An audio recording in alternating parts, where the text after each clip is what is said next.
Hello people of the internet, my name is Alex and I'm the mechanical engineer who makes Planet 3, and if you are unfamiliar with the Planet 3, I would invite you to check out planet3.bike.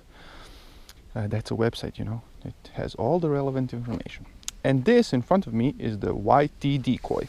It's the sick shredding machine that's gonna shred like everything, and it makes you live uncaged, and it says so right on the chainstay.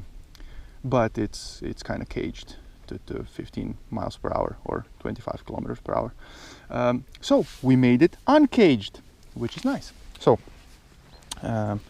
this is actually the Planet 3 device for the Decoy. Okay, it's a special version that needed a lot of hassle from my side to make it work. But okay, so this is going to be a demonstration video because there are some, what do you call them, caveats or whatever. So let's ignore on my handlebars, we will ignore the extra cabling. This is from the Mechanical XT derailleur and shifter. Just today I had to pull out the motor just to reinstall the Di2, which is the electronic bullshit that comes on the top model of the bike. So this is a very cheap Sigma Sport speedo. It's a device that will actually measure the correct speed. It's installed on the front wheel, and it has the exact diameter of the front wheel, including the dynamic rolling radius and blah blah blah. And this one is gonna lie, okay? And it's gonna lie by a factor of 1.56. 1.561 compared to this one, and that's gonna be kind of it. As far as uphill goes, it's gonna show speed consistently. Well, it's gonna show the wrong speed consistently, but it doesn't matter. And on the downhills, you will see what will happen. But okay, let's start with an uphill. Okay, so just to make this test a realistic one, I'm gonna go into eco, and I'm gonna shift down to second, and we're gonna go up with the woods. Okay, I'm gonna go into first. So this bike has a 946 cassette, and it has a 34 front chainring. That's kind of important for the gear ratios. And here, as you can see, I'm moving at, let's say, 7 kilometers. There was a stick on my left. 7 kilometers per hour, which in the lying display is a little bit less. Oh, starting on an uphill is a hassle. Okay. Wow. Okay. Moving. I didn't say I could ride, you know. I'm just a good engineer. So 7 is actually like 4.5 on the lying display. And now you're not going to be able to see anything due to the sun. We had a little bit of a storm. Some trees fell. Okay. So that was kind of steep, and I would say you couldn't really find anything much steeper than that you could ride consistently without flipping yourself backward over the rear wheel. Fuck my life. Now we're gonna move on into the opposite direction, and we're gonna go into second, and into third, and into fourth.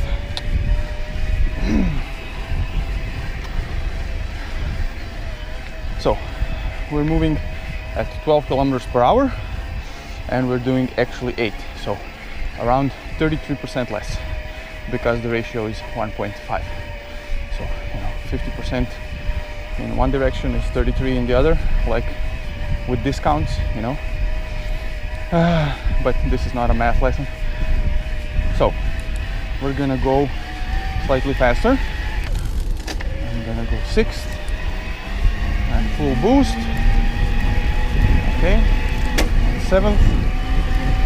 And here we would actually already be losing assistance because we are doing 25. okay? But this guy thinks we're doing 18. So this is like slightly uphill.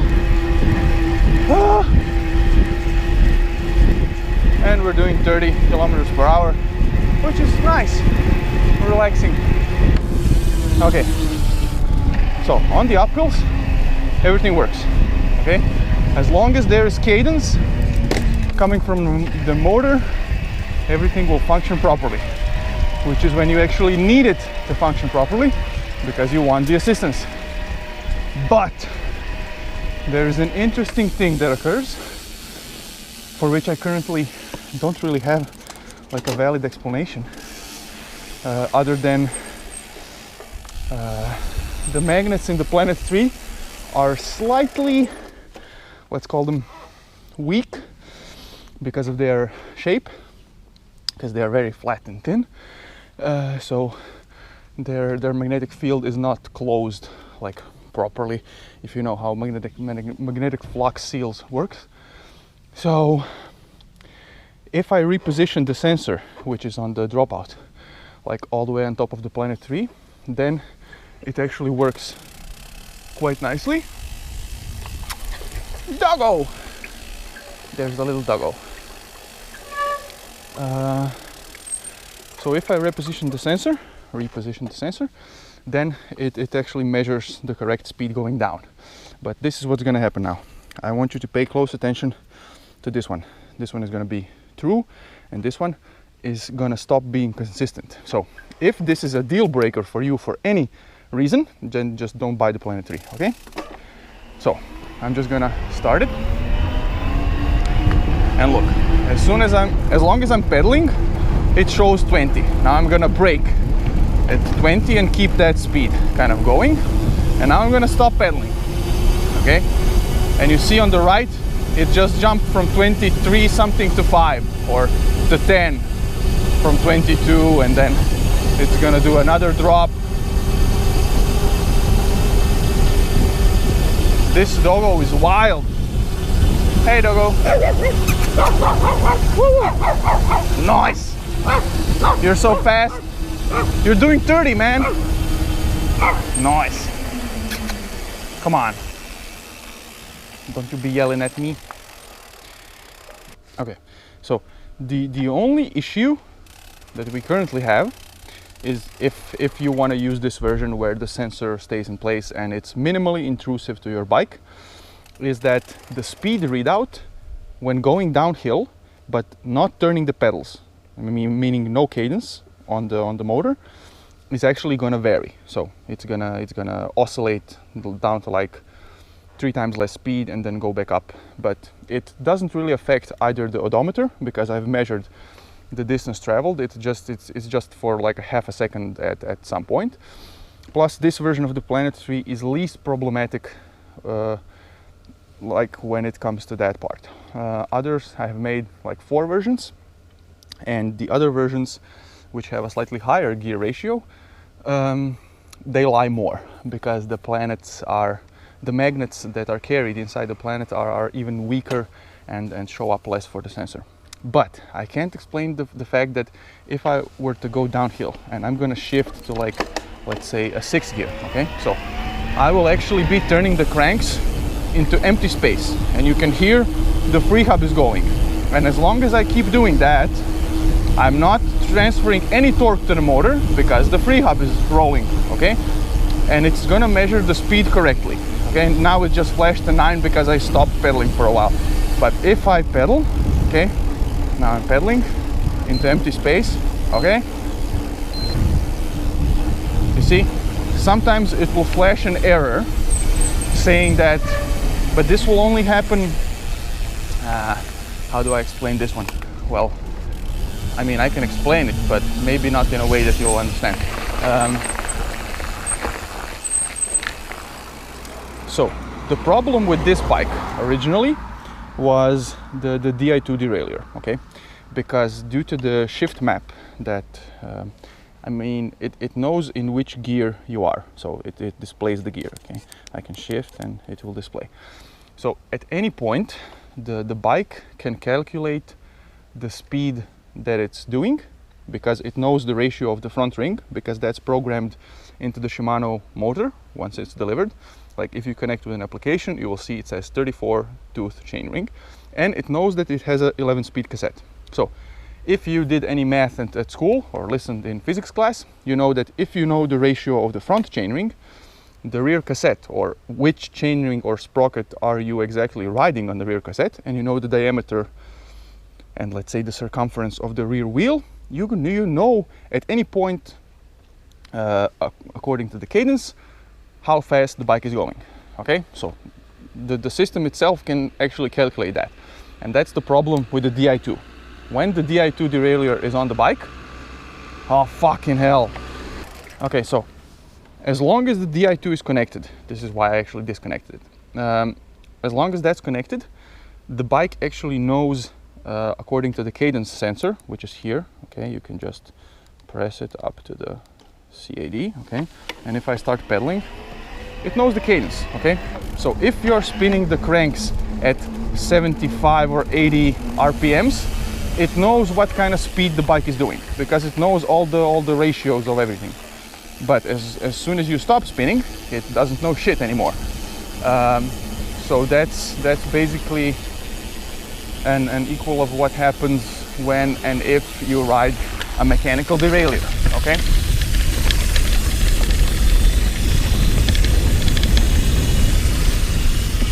So, but the only problem with the mechanical derailleur is that the bike still knows the whole ratio of the cassette. Okay, so it knows that the smallest cog is a 9 or 10 or 11 tooth, or whatever comes with the cassette, and it knows the largest can be a 42, a 46, or a 50, even if it's eagle. Okay, so it knows the ratio of the cassette. So when you have a mechanical derailleur on, the only trouble that I was having with the Planet 3 in its original state, which is with a single planet, was that it didn't work in low gears. Okay, I mean, it didn't work in first gear going up a very steep hill, pedaling like a crazy person, because it knows that if you're doing a cadence of 80 or 60 or whatever, and you are in first gear, then the speed of the bike should be, let's say, 8 kilometers per hour. Okay, and this guy is telling it that it's going like 3. Okay, so then it says, oh fuck you, you can't be doing that. Okay, because there is not a gear on the bike that's available unless you have a rear wheel of a fucking like shopping cart. Okay, like 300 millimeters or something. So that's like an impossibility. But that situation gets solved as soon as you put in another planet. Okay, which halves the transmission ratio, and then you can go up to, let's say, 38, 39 kilometers per hour and have full assistance, and you can still climb any hill at anywhere you like. Okay, so now we're gonna demonstrate. Okay, this is how easy peasy lemon squeezy it actually is. So I'm just gonna, is this like higher? Okay, it's not. So I'm just gonna fucking shift.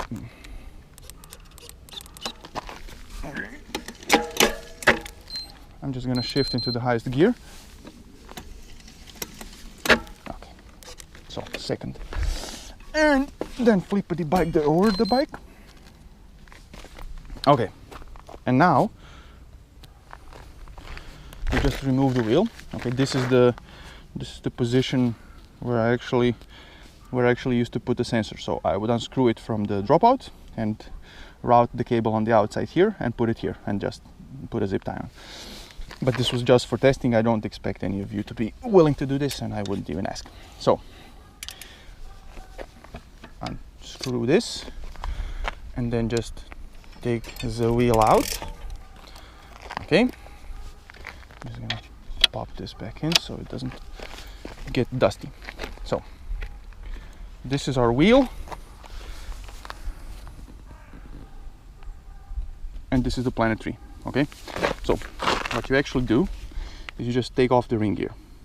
Okay, it's very easy. Okay, and here you can see that it has, this version at least, it has 2 planets. Okay, so they are at a 180 degree phase. So we're just gonna take this one out, and put it in our pocket. Okay, so I just made a different end cap for the E13 hub, which can fit the ring gear. So I'm just gonna rotate this, align these clips with the 19mm wrench cutout that's here, and once that's aligned, you just pop it on. Okay, and then you look at it like slightly from the side, and then see if it's at the proper installation depth, where this lip is actually level with the base of the sun gear, and that's it. It should rotate quite freely, and this is the level of sound that you should expect. It should not be any scraping or any fucking noise whatsoever. Okay, and then you just pop the wheel back in. So just gonna rotate this so you can see what I'm doing, but like, you're not idiots, you can put a wheel inside the bike. Okay, so we pop it in, thread the axle,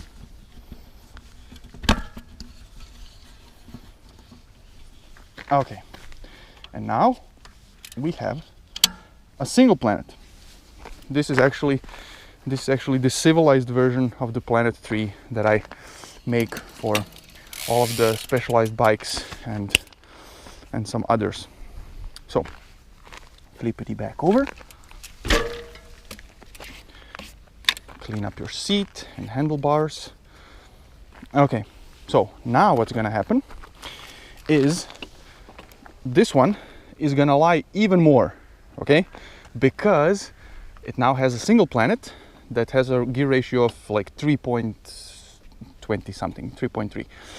So for every 3 rotations of the wheel, the magnet is going to do just 1 rotation, and then the bike thinks it's going 3 times slower than it actually is. So let's see. Okay,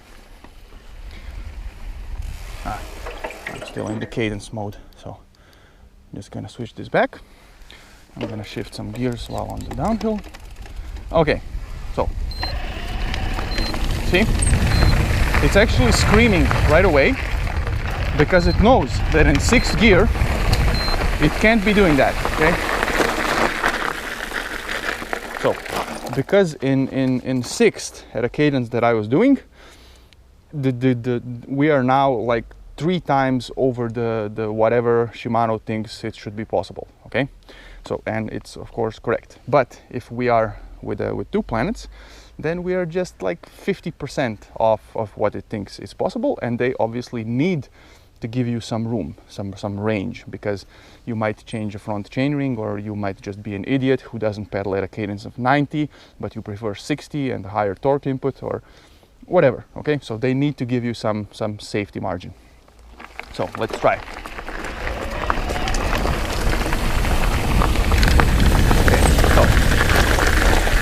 Now I'm gonna try to go back up slightly. Okay, I'm gonna shift to, let's say, 4th gear. Okay, and you see this is what keeps happening. Okay, so it just doesn't work. It's gonna scream the W011, which is the error code when it can't see the sensor. Okay, and then it keeps screaming and it keeps interrupting your power, and it's kind of very annoying. And when I first tested the bike, I tested the base model, and on the base model this did not happen at all, and I thought, fuck me, problem solved. But the problem was not solved, which is the reason why Di2 sucks. But as soon as you put another magnet in, the problems go away. However, if you have the base model of the bike, okay, if you have the black and red one with the DT Swiss wheels, or you have the let's say the mid-range model, both of which come with mechanical derailleurs, then this actually works with a single Planet. Okay, it just doesn't work going very slowly uphill, meaning like below 5 or 6 kilometers per hour, which is something that almost never happens, but still you're gonna have difficulty climbing.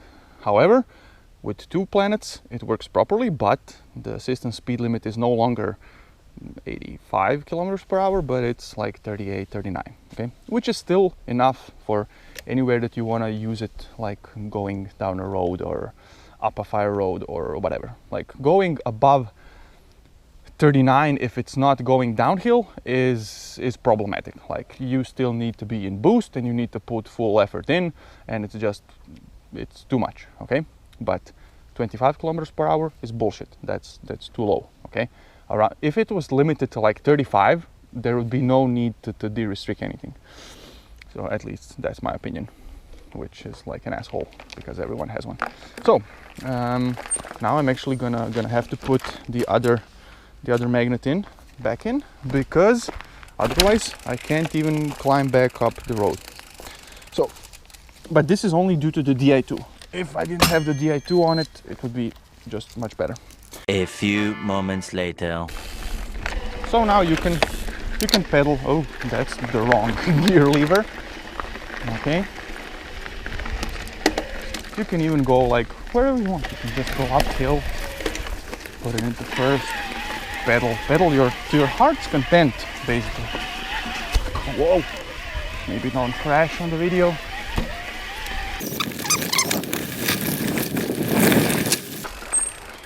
Okie doke. So I will be back to demonstrate what happens when you put on a mechanical derailleur. Okay, I'm just gonna go pull the motor back out of the fucking bike and everything, and unroute everything, and then we'll do just another recording so you have a vivid understanding of how it works when there is a mechanical derailleur. Okay. Well, that was kind of a long-winded explanation. Bye bye.